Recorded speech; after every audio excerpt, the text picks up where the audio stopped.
पिछली किस्त में आपने देखा, दक्कनी तस्वीरों में सफ़ेद और सुनहरे रंगों का कसरत से इस्तेमाल हुआ है कि दक्कनी मुसव्विरी बहुत ही हसास और मुल्की और गैर मुल्की तर्ज आमेज़िश से वजूद में आया।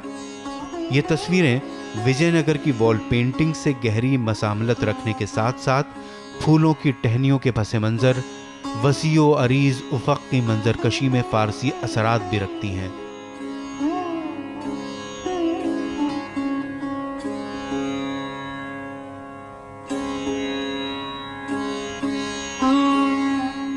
फ़न तामीर मुग़लों की सरपरस्ती में शुमाली हिंद में बामे उरूज पर पहुंचा।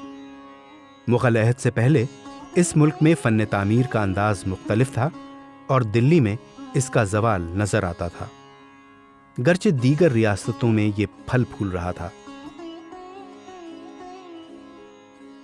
जब मुग़लों ने शुमाली हिंदुस्तान की कमान अपने हाथों में ली तो इनमें जदीद ख़यालात को इस्तेमाल में लाए, जो हर तरह की इल्मी सरगर्मियों का इम्तिजाज था और ख़ुसूसी तौर पर फ़न तामीर और फ़न मुसव्विरी को सींचा।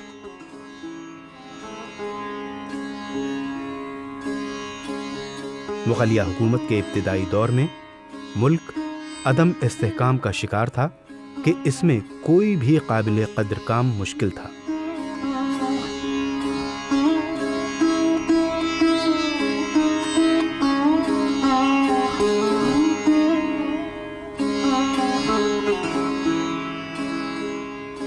लेकिन धीरे धीरे इस सल्तनत ने फ़न तामीर को जिला बख्शा और वक्त के साथ साथ ये मुल्क के सबसे अहम तामीराती मरकज़ की शक्ल में उभरा।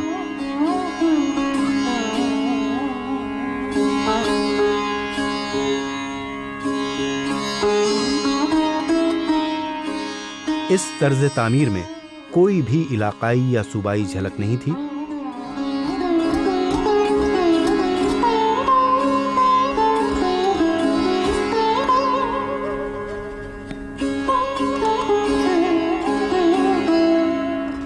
ये एक शाही तहरीक थी जो मकामी असरात से बालातर थी, जिससे तामीरी खुसूसियत और साख्तियाती उसूलों में यकसानियत नमूदार होती थी और जिससे ये सल्तनत पहले कभी मुतारिफ नहीं थी।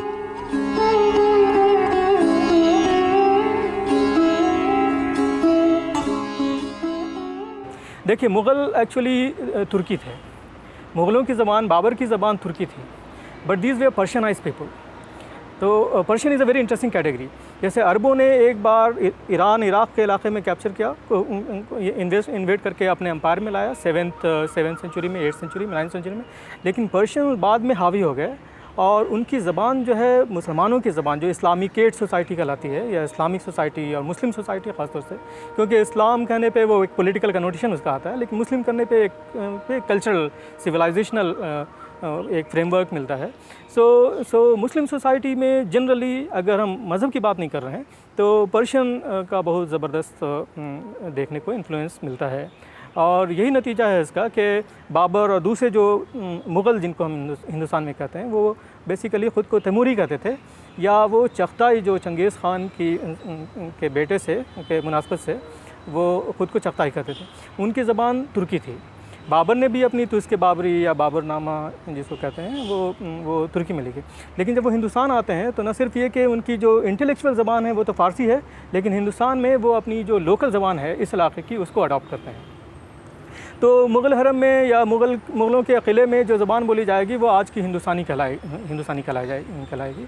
और जहाँ तक लिखने पढ़ने का ताल्लुक़ है, उन्होंने बाबर के बाद तो तुर्की छोड़ ही दिया था लोगों ने। हुमायूं, मुझे नहीं पता है कि हुमायूं ने कुछ तुर्की में कंपोज़ किया होगा, शायद एकाक नज़्म या पोएम या कुछ दीवान भी नहीं है, कुछ कंपोजिशन क्या हो तो। लेकिन जो ज़बान है, इंटेलेक्चुअल ज़बान है या एडमिनिस्ट्रेटिव ज़बान है मुग़लों की, वो फ़ारसी है, और घर की जो ज़बान है और कल्चरल ज़बान है वो हिंदुस्तानी है।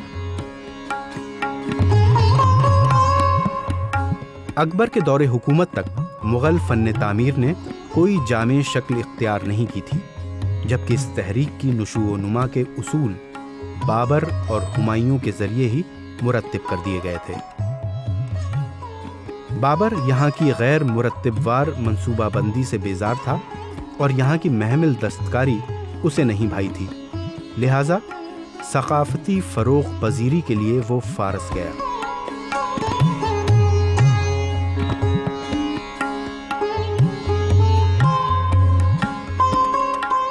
हुमायूं ने भी हिंदुस्तान में फारसी तर्ज के फन तामीर को मुतारिफ किया, जो उसकी जिंदगी में तो रंग नहीं लाई, लेकिन उसकी मौत के बाद बालिदा हुई।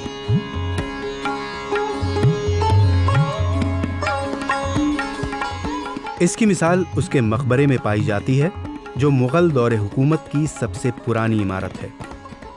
हुमायूं का मकबरा अपनी रूह और बनावट के एतबार से हिंदुस्तानी तामीरी रिवायत में दो अजीम फारसी और हिंदुस्तानी रवायत का संगम है।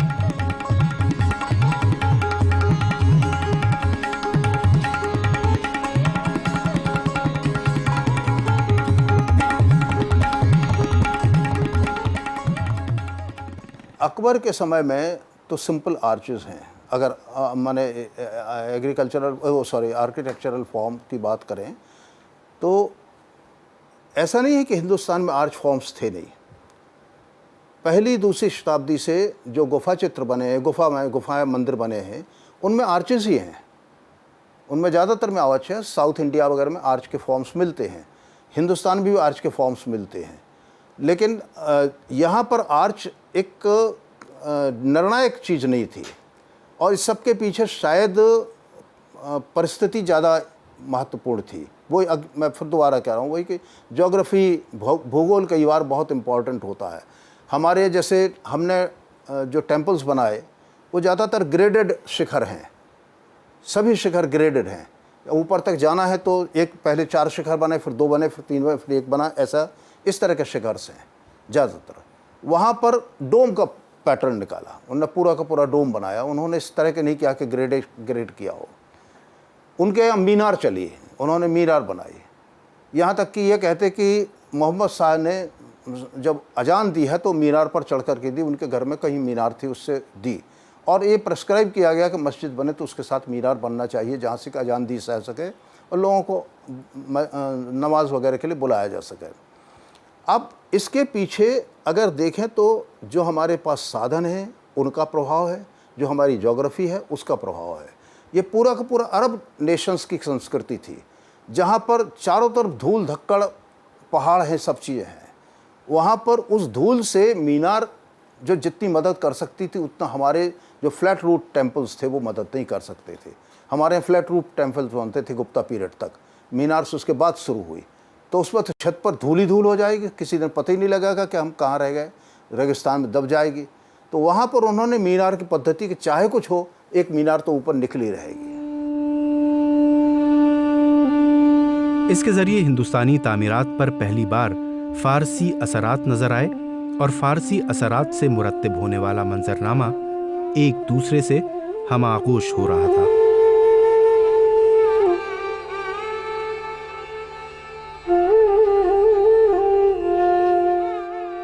अकबर के दौरे हुकूमत में जिस वक्त दिल्ली में हुमायूं का मकबरा बना, उसने अपनी राजधानी में इसकी तामीर के लिए फारस के तर्ज को पसंद किया और उसे ही हुमायूं के मकबरे में इस्तेमाल किया। उसकी सरपरस्ती में बनने वाली ऐसी इमारत में लाल पत्थरों का इस्तेमाल किया गया जो यहाँ आसानी से दस्तयाब था।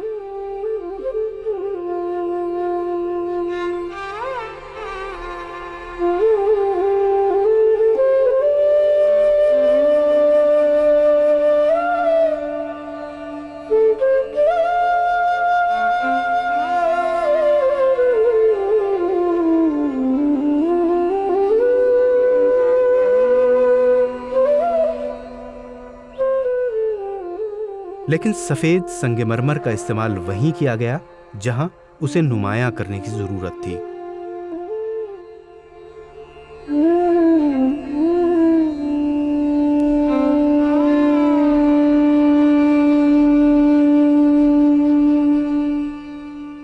इब्तिदाई मुगलिया दौर में लोदी तर्ज की गुंबदें पाई जाती थीं, जो कभी खोखली बनाई जाती हैं, लेकिन कभी भी वो दोहरी तरतीब में नहीं होती थीं।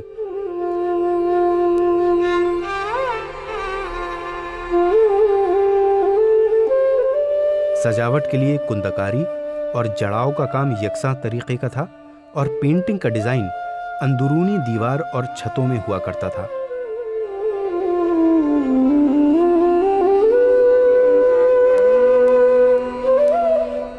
यह सजावट बहुत ज्यादा होती थी और सफेद संगमरमर पर होती थी, जिसे लाल पत्थर पर जड़ा जाता था और बहुत ही दिलकश नजर आता था।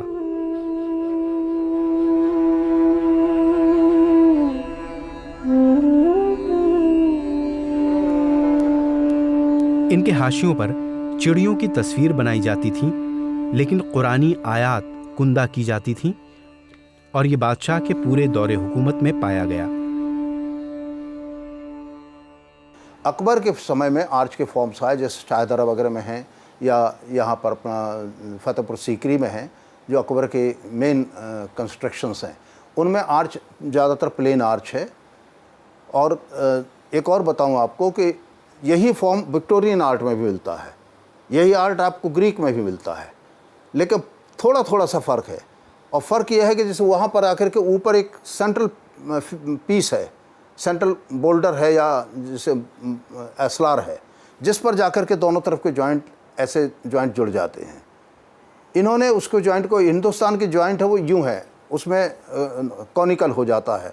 और कॉनिकल का पीस जो कुछ लोग तो जो बहुत रिलीजियस इंटरप्रिटेशन करते हैं, वो तो ये कहते हैं कि हमारा चूँकि फॉर्म ही है, ये विनम्रता का फॉर्म है, तो हम तो इसलिए पूरे आर्च को बनाते तो ऊपर जा कर के हम विनम्र हो जाते हैं, पॉइंटेड हो जाते हैं, क्योंकि वहाँ पर जा कर के एक भावना ये है, हमारा सिंबॉलिज्म ये कहता है कि ऊपर जा कर के हम शून्य में चले जाते हैं।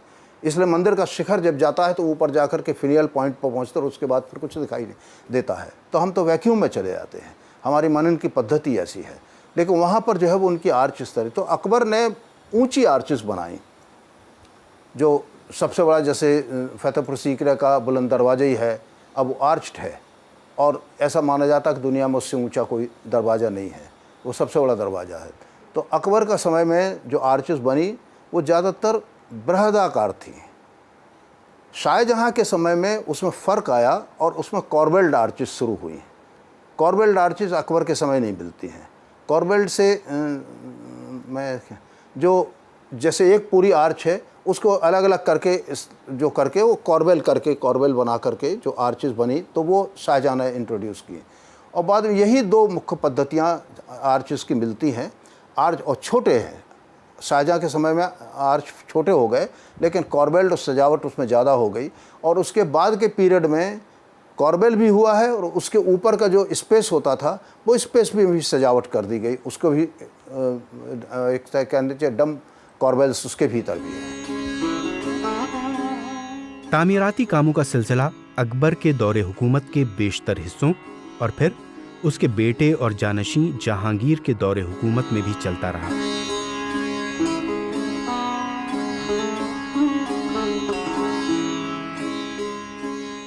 लेकिन इस दौर में अकबर के मुकाबले में फन्ने तामीर बहुत ज्यादा पुरकशिश नहीं था।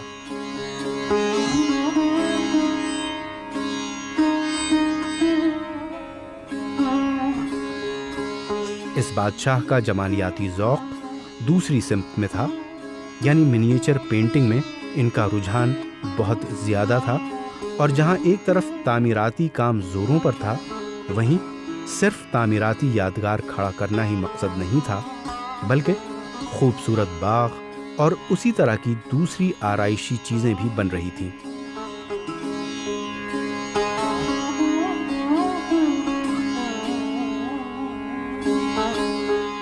अकबर का मकबरा जहांगीर की ताजपोशी के 8 साल बाद तैयार हुआ।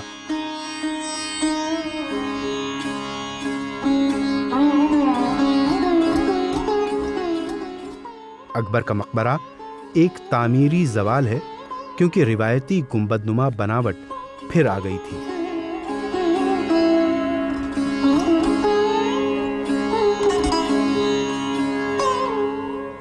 सुफ एक जिंदा नमूना है जो ये साबित करता है कि यह फन अभी जिंदा है और तहरीक में कोई कमी नहीं है। संगमरमर की 4 सफेद मीनारें, हर किनारे में एक, पहली बार हिंदुस्तानी तामीर में मुतारिफ हुआ था और इसके साथ फन तामीर और बागबानी का एक नादिर नमूना, बाग की तामीर इंतहाई एहतियात और इन्हमाक के साथ की गई। जहांगीर के बाद की तामीरात तामीरी तर्ज में तब्दीली की निशानदेही करती है और सजावट के तरीक़े में भी कि सख्त और नायाब पत्थरों को जड़कर वर्क बनाया गया है। शाहजहां का दौर मुग़ल फ़न तामीर का सुनहरा दौर है, एक ऐसा दौर जिसमें फ़न तामीर गैर मामूली शान व शिकोह हासिल करता है और अपने दर्जे कमाल को पहुंचता है।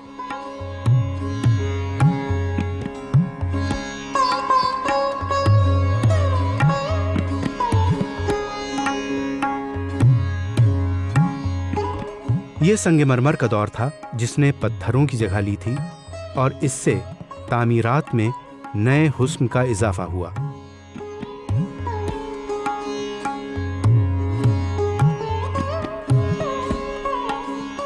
पेंटिंग में तब्दीली से दूसरे तामीराती अनासर जैसे दानेदार कौस बनाना इस अहद की नुमायां खुसूसियत है।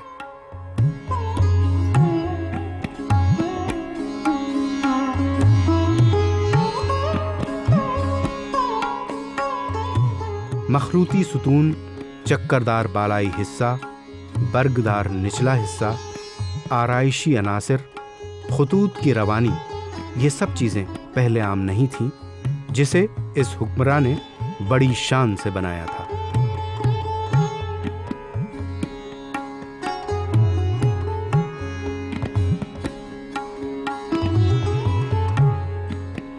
ये तमाम चीज़ें शाहजहांबाद के शहर को बनाने में इस्तेमाल की गई थी। जब बादशाह ने दारुल हुकूमत आगरा से मुंतकिल करके दिल्ली में कायम की और एक किले की तामीर कराई थी जो इतने बड़े पैमाने पर पहले नहीं की गई। जहांगीर ने अपने थीम्स ढूंढे और सबसे ख़ास बात थी कि जहांगीर ने प्रकृति का चित्रण किया। वहाँ तो कोई इलस्ट्रेशन नहीं था, वहाँ चिड़िया आकर के कहने वाली नहीं थी कि मेरे रंग भरो, ये रंग भरो, ये ना भरो। लेकिन वहाँ दो लोग थे देखने वाले, और वो एक तो था जहांगीर को ये देखता था, उसे चिड़िया भी देखी थी और उस चित्र भी देख रहा था, और दूसरा आर्टिस्ट था जिससे चिड़िया देखी थी, उसे ट्रू टू द इमेज होना था।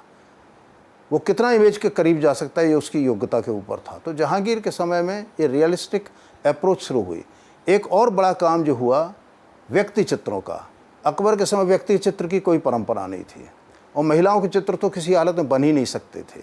यहाँ तक अकबर पूरी तरह से मुसलमान था, पूरी तरह मुसलमान था। कहीं पर उसने ये चित्र नहीं किया कि एक महिला का चित्र बन जाए या बहन का भी चित्र बन जाए या पत्नी का चित्र बन जाए, ये कुछ नहीं, माँ का, किसी का नहीं।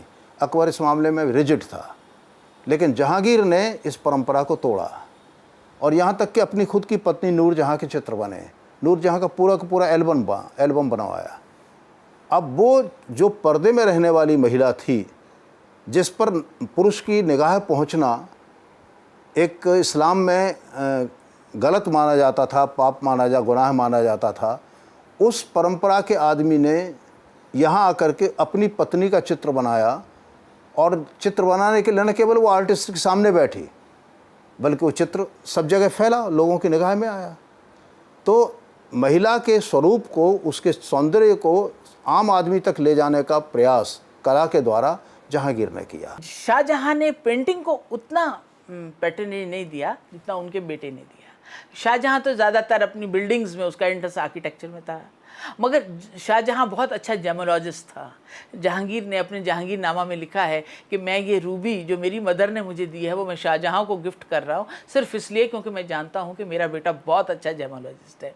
और आप देखो कि उसकी वो जेमोलॉजी की जो टेक्निक है वो आपको उसके सारे आर्किटेक्चर में दिखेगी, चाहे वो ताज का डेकोरेशन हो, चाहे वो रेड फोर्ट का हो, चाहे किसी का भी हो। ये नहीं कि औरंगज़ेब को आर्ट का नहीं था। अगर आप मोती मस्जिद रेड फोर्ट में जाइए, मोती मस्जिद देखें तो मोती मस्जिद तो उसी ने बनवाई है। ये अपने आप में एक नायाब नमूना है आर्किटेक्चर का भी, आर्टिस्टिक क्रिएशन है मोती मस्जिद जो उसमें है।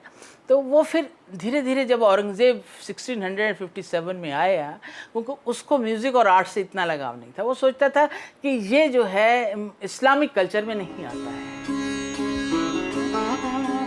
ये तमाम हैरतनाक तामीरात पसे पुष्ट चले जाते हैं जब इसका मुकाबला ताजमहल की खूबसूरती से किया जाता है, जो मुगलिया दौरे हुकूमत के फन तामीर की मेराज है।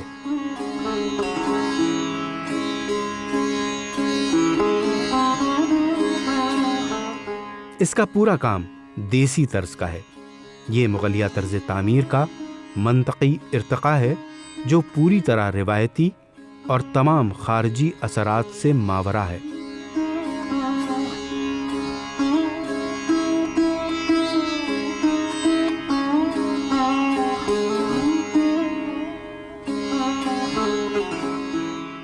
इसकी सबसे बड़ी खूबसूरती खारजी तामीरी असर डालना है।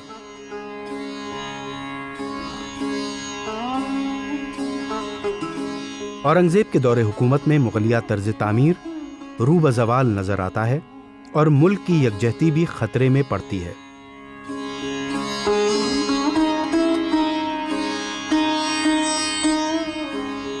जो इमारतें औरंगजेब के ज़माने में तामीर हुई उनसे न सिर्फ शाही जाहू हशमत पर आंच आती है बल्कि उसकी कमजोरी की भी निशानदेही करती है।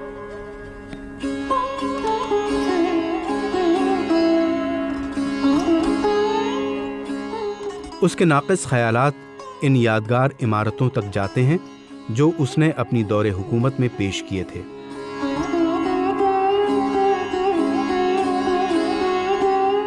औरंगाबाद का शहर ज़वाल आशना मिसाल है जिसे बादशाह ने जुनूब की दिल्ली कहा था।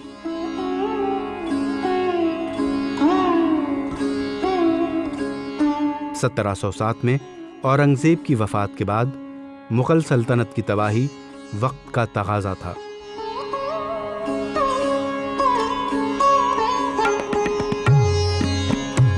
मुग़लिया तर्ज की नई इमारतें जो उसके बाद तैयार हुईं इस सवाल पजीर हालात का बय्यन सबूत हैं।